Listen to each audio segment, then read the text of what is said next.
I'm Markku Wilenius, a traveling futurist, and today I'm going to talk about what is it to be a futurist, what type of the lenses you are using as a futurist to look at any phenomenon in the world. From my perspective, there are three critical approaches here.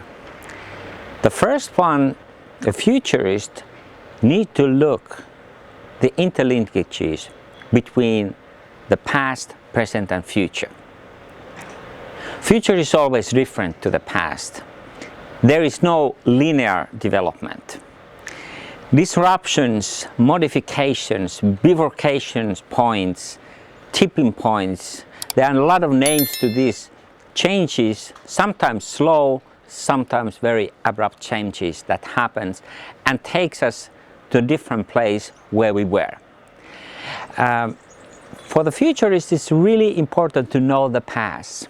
What has happened in the past, how the past has come about, how do we interpret the past.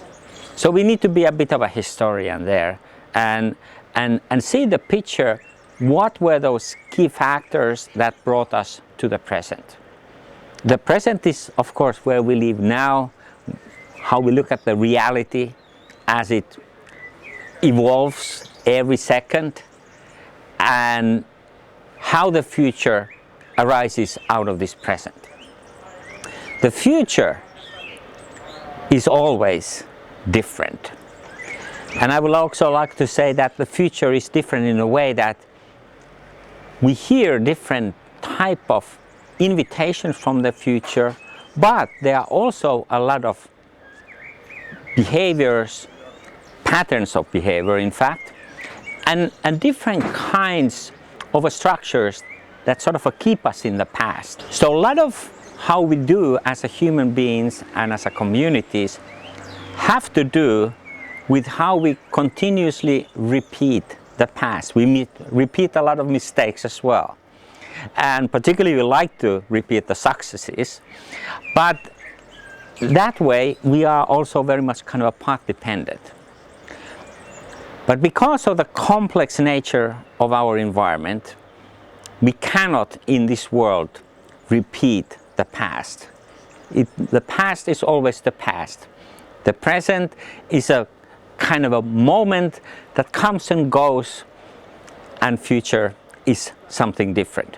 Now, to make sense of this is the task of the futurist, because in order to say anything relevant about the future, you really need to understand what has happened in the past, what type of the factors have been playing that has taken us to the present, and then how this lead into the future. But then again, there are the new factors that are coming onto play all the time, and that's why we need to be very much addressing to what are the new interesting signals that are coming. And that I call also invitations. There are invitations to build a different, in human context is also a better, more just, more equitable society and so forth. The societies where people are feeling good. And that is why we also want to do things in a different way in the future. Understanding what are those images about the future and understanding where those images come, where do they arise, what are the needs inside us human beings that builds up those images. That is very important for us to understand. Those aspirations that plays a key role when we are building our future. The second aspect of what the futurist is kind of using in her or his analysis is to understand that the futures evolved in systems, and these systems are very complex. Any system has three parts. It has a direction, it has elements and it has interaction and feedback loops inside those elements or between the elements. Now, when we think about how the things change, we need to look at what type of the feedback loops there are. If, for instance, the feedback loops are very weak, then the system moves forward without having the information that is critical because the environment has changed. This is also often happening to organizations, companies that are not sensitive enough to the changes of the outside environment. People's aspiration, people's needs. They think that they know it, but in fact they don't know it. The other part of understanding how the future is different is that since the complexity of the societies is constantly increasing, and that is particularly because of the technology, there are more parts in that system, and that is also one of the key reasons why these disruptions come about in our societies. If we think about now what we have gone through, whether it's about the pandemic that started more than 2 years ago, now we are worried about what's happening in Ukraine. We have all these new elements that build in, and all of this is telling us that, wow, this system is really complex. We still need to be able to somehow to manage the system. The pandemic was spreading because we were not able to prevent that from happening, meaning that we didn't have any global real screening system that we were able to, where we would be able to prevent before the actual virus was spread far. We were always kind of a 1 or 2 or 3 steps behind. And this is particularly in case we find that the system is so complex, so speedy, that we as human beings cannot sort of follow that track. The third aspect, what futurist is particularly interested, has to do with how we actually understand the role of the technologies in the future.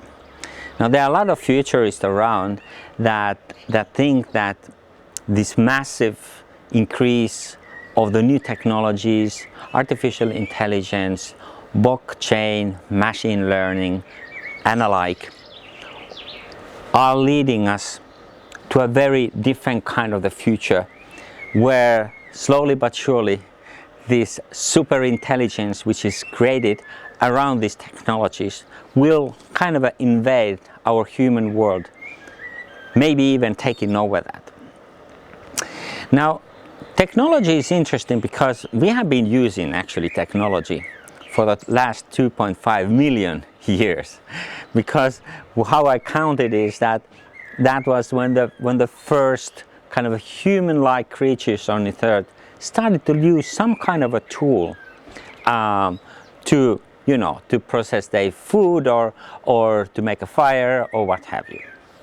So the human relationship with technology is a very old one. Now, of course, we understand that we are now living in a very different times when the amount of the technology, because of all of the investments, is mounting as we speak. We are using ever new technology. So yes, future will be very different from that perspective. While at the same time, it's also always the question of how do we actually tame those technologies for the human good. And that is the time of the lag which is there always, so that it's not a very straightforward relationship, but okay, now we invent these technologies, now we start to using them. So there is this societal, cultural, very much like a social process in which we are taking and sort of taming those technologies.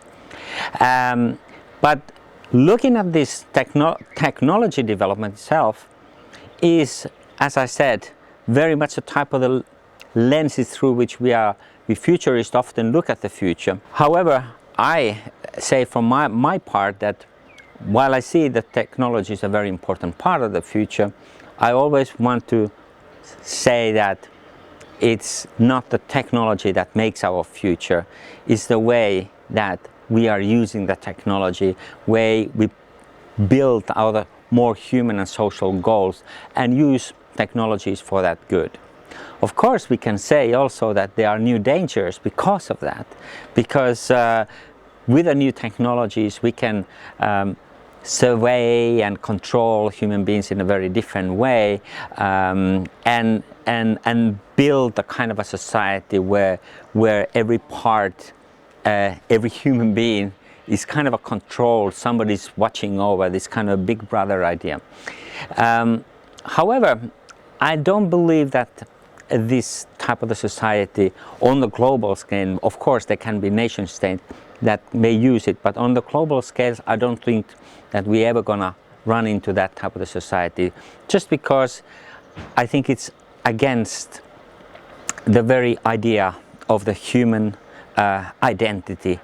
And human identity is that we want to be free, we want to express ourselves free, and we need to create the type of the society which allows this to happen.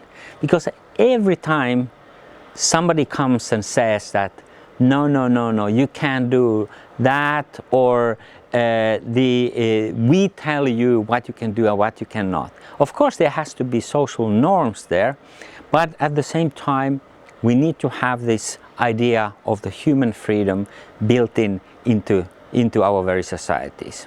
So we have these three aspects that we have been exploring, what a kind of a futurist toolbox. The one is the link between past, present and future. The second was to look at everything from systems and complexity perspective. And third is to look at the emerging technologies and their significance into the future. That is what comprises how the futurists look at the world.